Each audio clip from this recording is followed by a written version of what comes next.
হুম, আচ্ছা।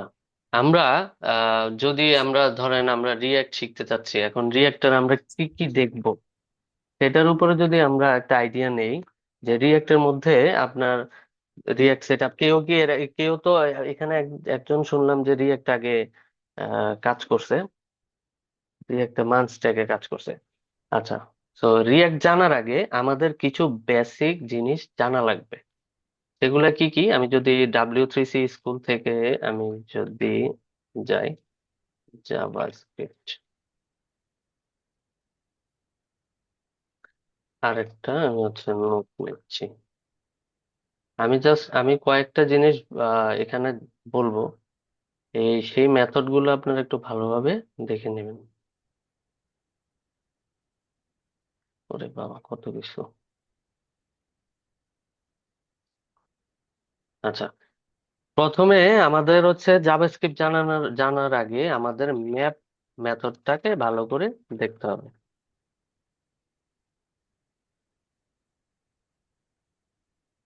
ম্যাপ, ওকে। তারপরে আমাকে জানতে হবে ফিল্টার, তারপরে আমাকে জানতে হবে ফাইন্ড, ফাইন্ড জানতে হবে। তারপরে আমার জানতে হবে, আমি যদি এখন এই মেথড গুলাতে যাই, উম, এই মেথড গুলা কিসের উপরে কাজ করে? এই মেথড গুলা কাজ করে আপনার অ্যারের উপরে, ঠিক আছে। অ্যারের উপরে আমরা এগুলা কাজ করে দেবে, ইটারেট করাইতে পারি। এগুলা প্রত্যেকটা ভ্যালুর মধ্যে কি করে, একটা একটা করে ভ্যালু চেক করা, মানে কি, এটা হচ্ছে এটাকে ইটারেশন বলে, যে একটা একটা করে ইটারেট করবে। আচ্ছা, আমি যদি অ্যারেতে চলে যাই, অ্যারেতে চলে যাওয়ার পরে আমি দেখতেছি এখানে কার নামে একটা অ্যারে আছে। এখন এই কারের ডাটাগুলো আমাকে একটা একটা করে দেখাইতে হবে। রিয়াক্টে যদি আমি এই কারের ডাটাগুলো একটা একটা করে দেখাইতে চাই, তাহলে আমাকে কি মেথড ইউজ করতে হবে? Map method. এই ম্যাপটা কি করে, প্রত্যেকটা থেকে একটা করে আইটেম বের করে সেটা আর একটা আর্গুমেন্টের মধ্যে রাখে, একটা জাভাস্ক্রিপ্টের আপনার যেটা আর্গুমেন্ট পাস করে সেটার উপরে রাখে, সেটাকে একটা ভেরিয়েবল ইউজ হয়, মানে যে আর্গুমেন্টটা সেটাই আমরা ভেরিয়েবল ইউজ করতে পারি, ভেরিয়েবল হিসেবে। যেমন আমি যদি এটাকে ইটারেট করি, সাপোজ এটাকে আমি ম্যাপ করলাম, ম্যাপ করলে যেমন এখানে কার্স আছে। এখন এটা, আমি এখানে যাই, এটাকে যদি আমি ধরি, এটা তো জাভাস্ক্রিপ্ট না, জাভাস্ক্রিপ্ট একটা ফাইল। আজকে ঠিক আছে, জাভাস্ক্রিপ্ট নিয়ে একটু আমরা নাড়াচাড়া করি।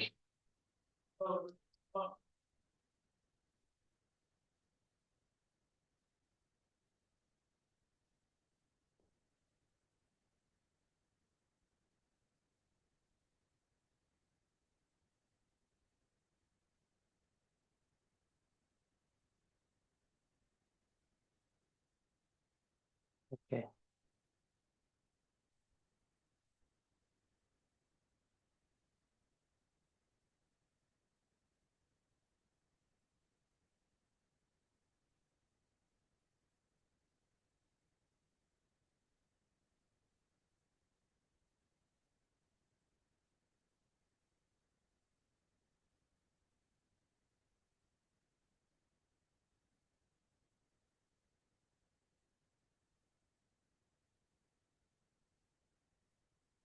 আমি একটা ফাইল খুলে,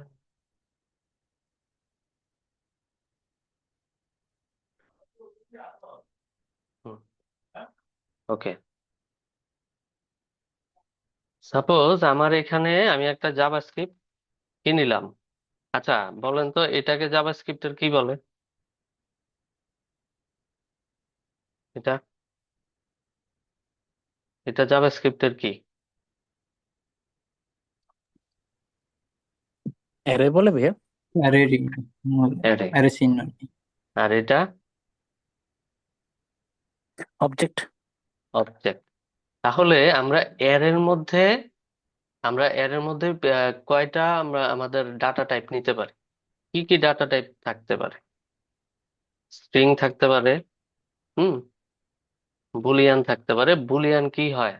বুলিয়ান হয় true false. True or false. তারপরে, হ্যাঁ, তারপরে নাম্বার থাকতে পারে, নাম্বার নিলাম। তারপরে নাল থাকতে পারে, আনডিফাইন্ড থাকতে পারে, তারপরে আরো কি কি থাকতে পারে? আচ্ছা, ধরেন এগুলো নিলাম আমি স্ট্রিং কয়েকটা ভ্যালু। এখন আমি ইউজ করি, আমি কোথা থেকে নিব? আমি W3 স্কুল থেকে নিব, এগুলা নিব, এগুলা নিব। ঠিক আছে, আমি এখন স্ট্রিং দিয়ে আমি এখন দেখি স্ট্রিংটা আসলে কি কাজে লাগে।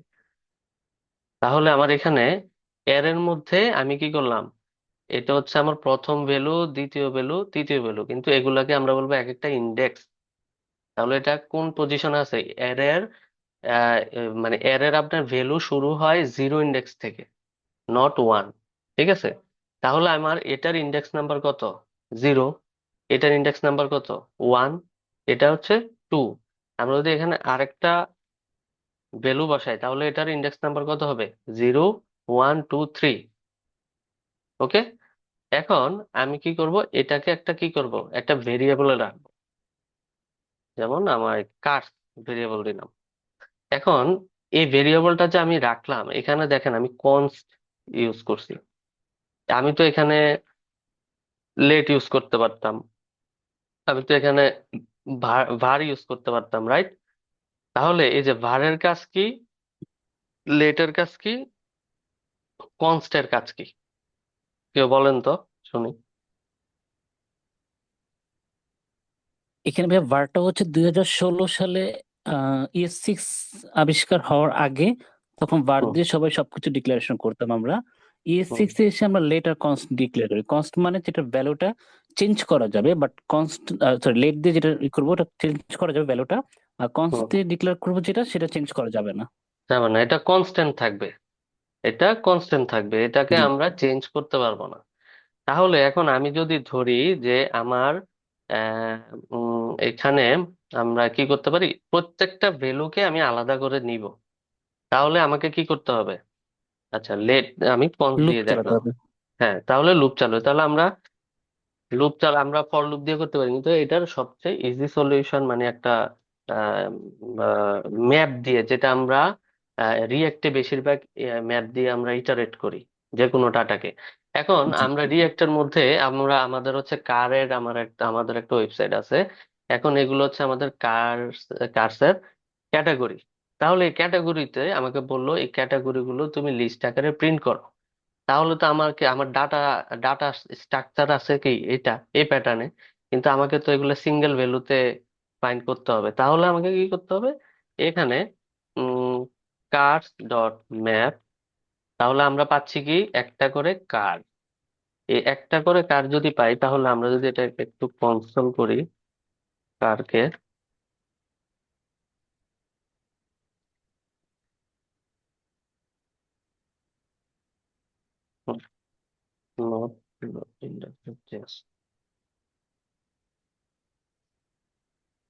কার, কার। তাহলে আমরা কি পাচ্ছি, একটা করে কার পেয়ে যাচ্ছি, আমরা কিন্তু এখন আর স্ট্রিং পাচ্ছি না। ঠিক আছে, এখন এখানে আবার আরেকটা কথা আছে, যে আমি এখানে চাচ্ছি যে ধরেন আমি এখানে চাচ্ছি যে এখানে আমি ডিরেক্টলি কারকে রিটার্ন করব। এতক্ষণ রিটার্ন করছিল কি, আমি শুধু এই ভ্যালুটাকে রিটার্ন করে দিছি। এখন যদি আমি শুধু কারকে রিটার্ন করি, আমরা রিটার্ন কত ভাবে কয় ভাবে করতে পারি, আমরা চাইলে এখানে একটা কার্লি ব্রেস দিয়ে এরকম ভাবে রিটার্ন করতে পারি। কিন্তু এটা আমাদের এক্সপ্রেশন, ধরেন আমার এটাকে বলে এক্সপ্রেশন, যে এই একটা লাইন এটা হচ্ছে জাভাস্ক্রিপ্টের একটা এক্সপ্রেশন। আবার আমি যদি আবার পরে আরেকটা লাইন লিখি, এটা জাভাস্ক্রিপ্টের একটা এক্সপ্রেশন। তো আমরা এগুলা যেহেতু আমাদের ছোট একটা লজিক, এই জন্য আমরা এক লাইনে করে ফেলতেছি।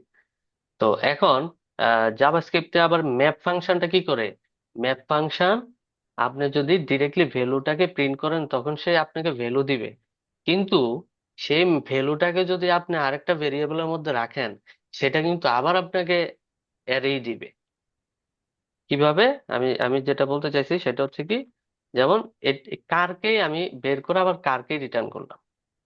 তাহলে এই এই এটাকে যদি আমি ডিরেক্টলি আবার একটা ভেরিয়েবলে রাখলাম, মানে এটার যে ভ্যালু, আমি এটার ইউজ কেসটা দেখাচ্ছি, এটার যে ভ্যালু সেটা আমি একটা ভেরিয়েবলে রাখলাম। তাহলে যদি ভেরিয়েবলে রাখি, এখন এই ভেরিয়েবলটাকে আমি রেজাল্টকে স্টোর করলাম। সে কিন্তু আমাকে আবার সেই অ্যারেই দিচ্ছে। এখন এখানে আমি নাম্বার নামে একটা অ্যারে নিচ্ছি, নাম্বারস। তাহলে নাম্বারস যদি দেই তাহলে আমাদের এখানে ডাটা টাইপ থাকবে 1 2 3 4 10 15। ওকে, এটা আমরা দেখলাম। আমরা এখন আরেকটা, ধরেন আমি চাচ্ছি যে আহ, 4-এর থেকে বড় সংখ্যাগুলি আমি একটা ভেরিয়েবলে স্টোর করব। 4-এর থেকে বড় সংখ্যা যেগুলি, এটা আমি একটা ভেরিয়েবল স্টোর করব। তাইলে আমি সেটা কিভাবে করতে পারি?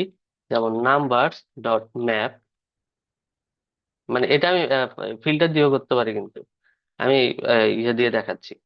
আচ্ছা, নাম্বার, তাহলে একটা করে নাম্বার পেলাম।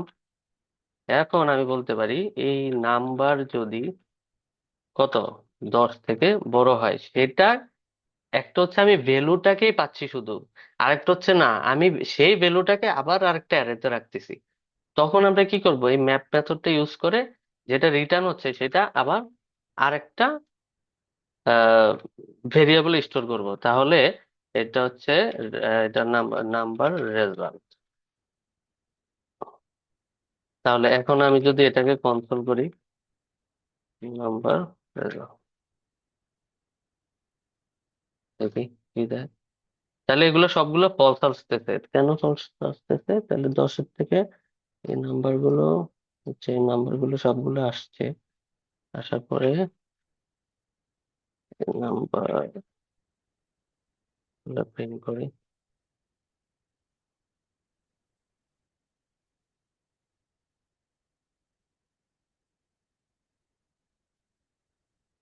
আচ্ছা, নাম্বার গুলো আসলো। তাহলে নাম্বার গুলা, প্রত্যেকটা নাম্বার যদি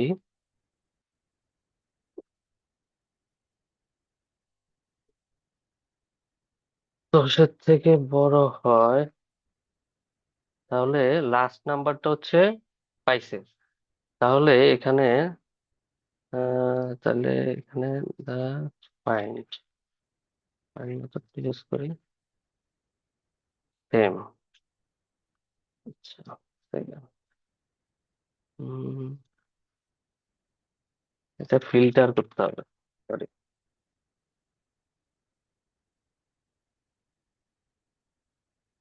তো কোন মেথডটা প্রিন্ট হচ্ছে? নাম্বারস, কমেন্ট আউট করি। হুম, হুম, হুম, কি আসলো?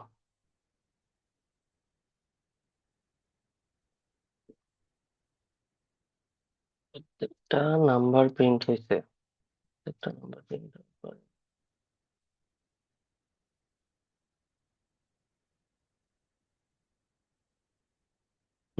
প্রত্যেকটা নাম্বার প্রিন্ট হয়েছে, কিন্তু এই নাম্বার যদি ডিরেক্টলি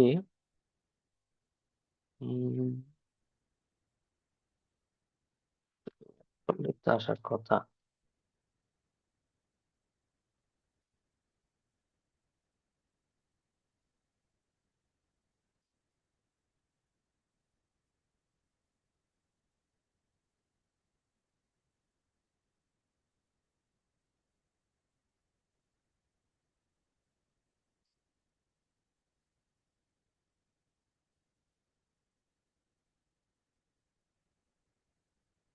আচ্ছা, এখানে নাম্বার, এটা কেন আসতেছে না? দেখেন তো আপনাদের চোখে পড়ে কিনা।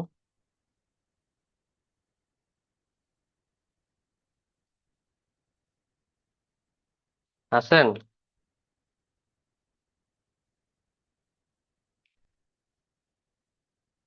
হ্যালো?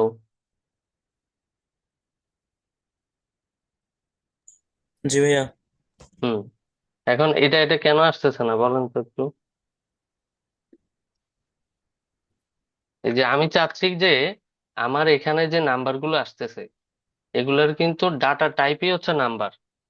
তাহলে আমি এখান থেকে যেহেতু বলতেছি যে আমার এই নাম্বারগুলো তো আমি এখানে পাচ্ছি, তাহলে আমার এখানে ভ্যালুগুলো কেন, যে আমি চাচ্ছি যে এই নাম্বার যেগুলো আসতেছে, ধরেন 1 2 3 4 10 15, সেই নাম্বারগুলো 10 থেকে বড় যেগুলা সেগুলাকে একটা অ্যারের মধ্যে রাখো।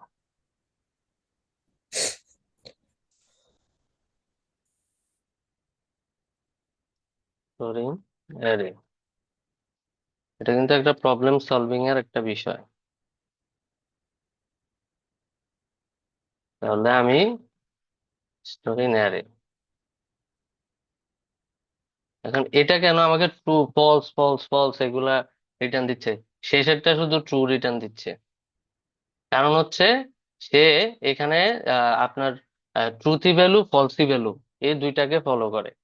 একটা হচ্ছে অ্যারে, আপনার যেখানে ধরেন প্রথমটাতে গেল, প্রথমটাতে ইটারেট করছে মানে প্রথমটাতে আসছে, আইসা দেখে না 10-এর থেকে বড় না, তাইলে আপনার এটা হবে কি ফলসি ভ্যালু, প্রথম ইন্ডেক্সটা ফলসি ভ্যালু।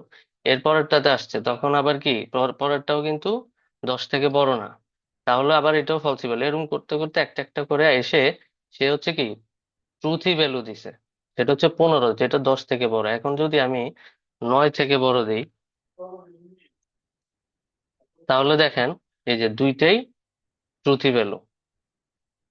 ঠিক আছে, সে হচ্ছে নাম্বার রিটার্ন করবে না, এটা আমি ভুলে গেছিলাম। সে হচ্ছে ট্রুথি ভ্যালু আর ফলসি ভ্যালু রিটার্ন করবে এর ক্ষেত্রে। ঠিক আছে।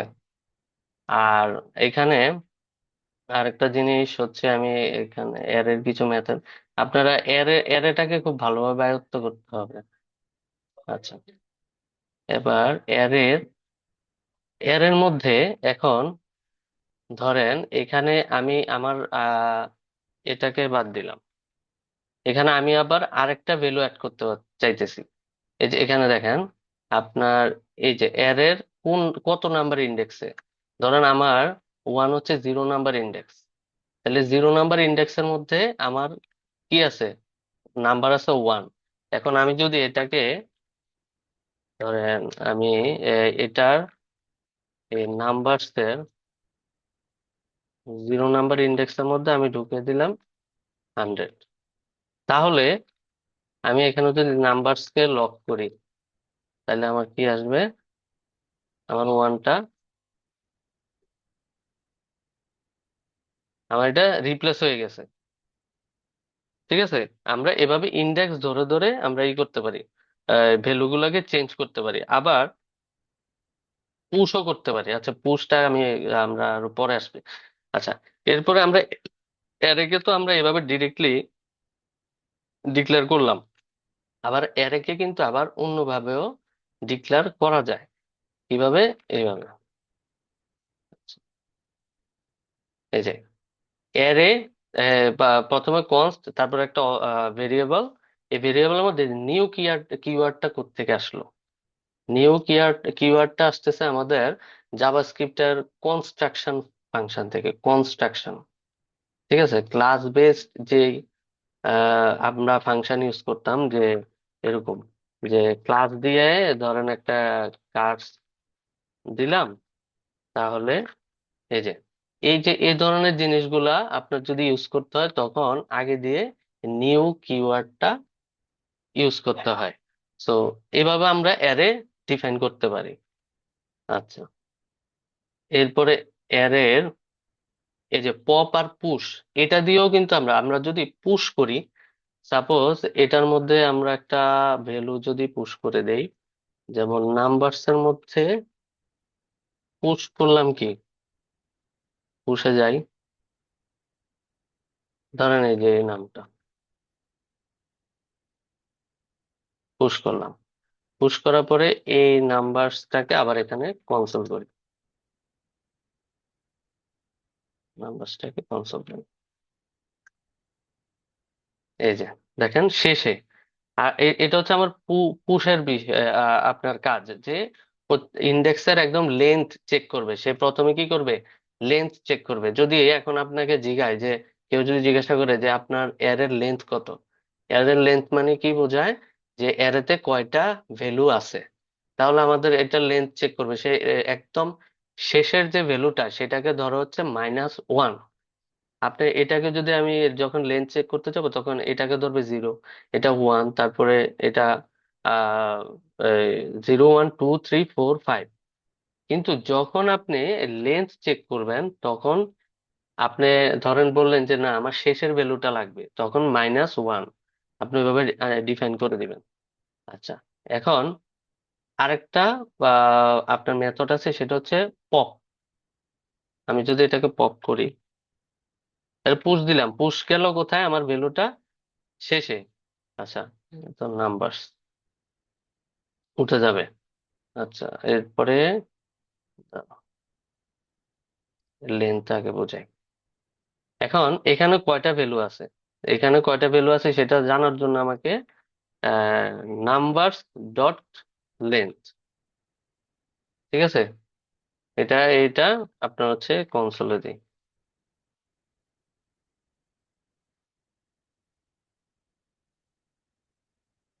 নাম্বারস ডট লেন্থ, তাহলে আপনার 6 লেন্থ, ঠিক আছে। আপনার আইটেম আছে কয়টা, 1 2 3 4 5 6। যখন লেন্থ চেক করবেন তখন কিন্তু সে এটাকে 0 ধরবে না, তখন এটাকে ধরবে 1, একটা একটা করে কাউন্ট করা শুরু করবে। আর যখন আপনি এই যে লেন্থ ইজ ইকুয়াল টু 2 আছে, এটা এটা বাদ দিই, এটা সমস্যা নেই। আহ এটা এটা দরকার নাই। আচ্ছা, এগুলা একটা একটা করে একটু আপনারা নিজেরা নিজেরা প্র্যাকটিস করবেন, ঠিক আছে। নিজেরা প্র্যাকটিস না করলে, আচ্ছা, এরপরে আসি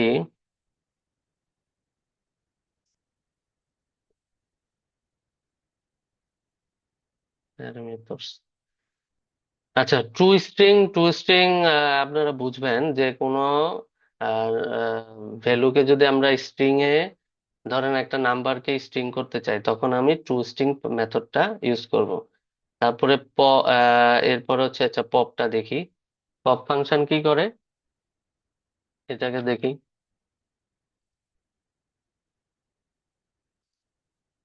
হ্যাঁ,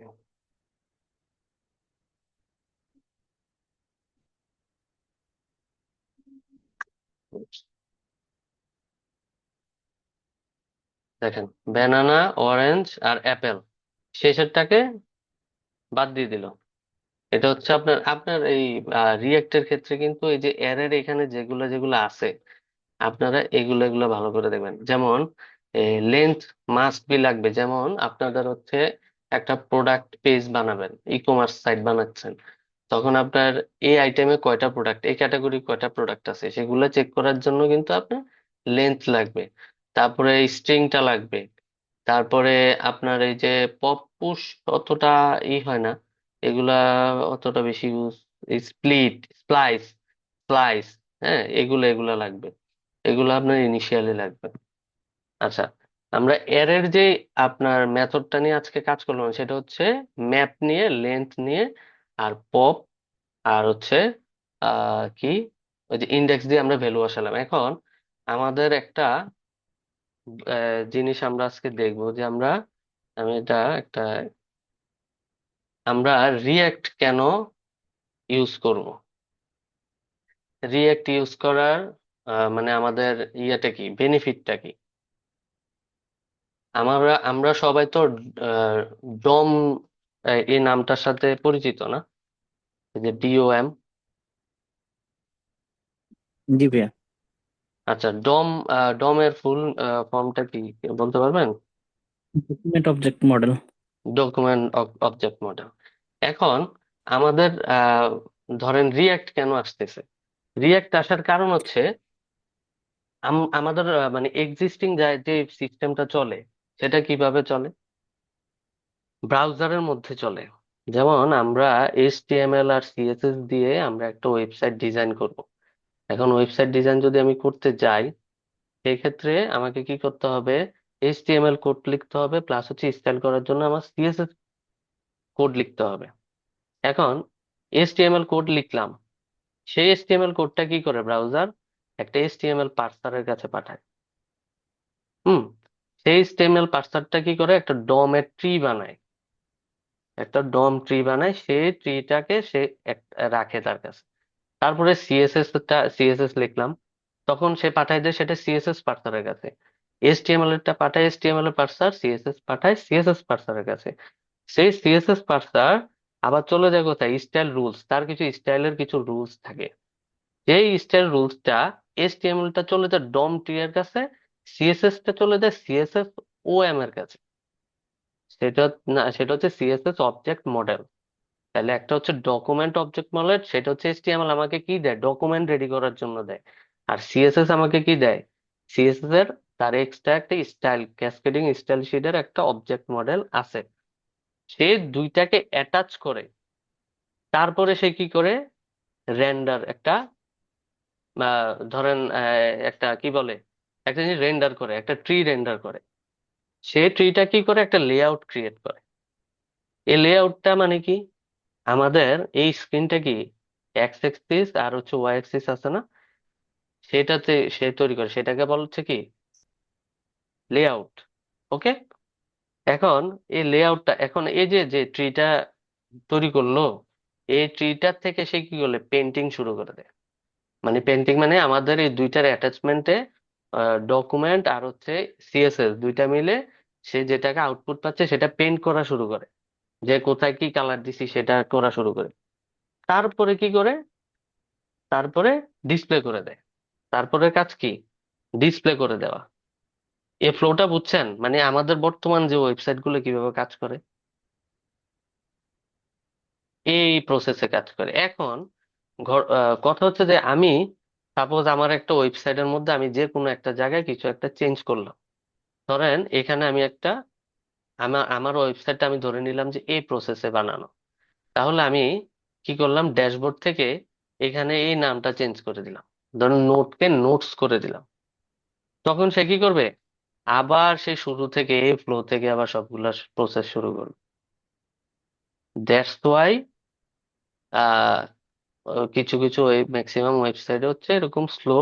এই কারণে যে আমরা ছোট্ট একটা ভ্যালু যদি চেঞ্জ করি, তখন সে আবার এই যে এই প্রসেস থেকে পুরা শুরু করে, এইচটিএমএল পার্সার, সিএসএস পার্সার, তারপরে DOM tree, CSS object model tree, এগুলো আবার অ্যাটাচ করে আবার একটা ট্রি, মানে সবগুলা মিলে সে আবার কাজ, আবার ছোট্ট একটা চেঞ্জ করবেন, আবার সেই আবার শুরু থেকে প্রসেস শুরু হবে।